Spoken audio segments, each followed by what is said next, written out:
دوستی کو زندہ رکھنے کے لیے مسلسل اظہار کی ضرورت ہوتی ہے۔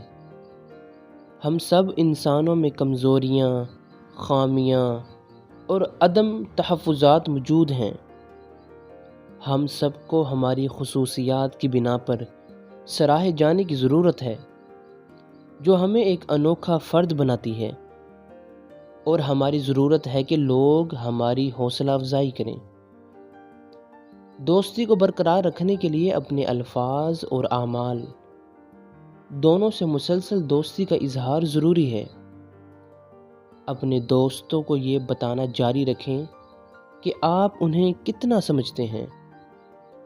ان لمحات کو یاد رکھیں جو ان کے لیے اہمیت رکھتے ہیں۔ انہیں ان کی کامیابیوں پر مبارکباد دیں۔ سب سے بڑھ کر انہیں یہ بتائیں کہ جب بھی انہیں آپ کی ضرورت ہوگی، آپ ان کے پاس موجود ہوں گے۔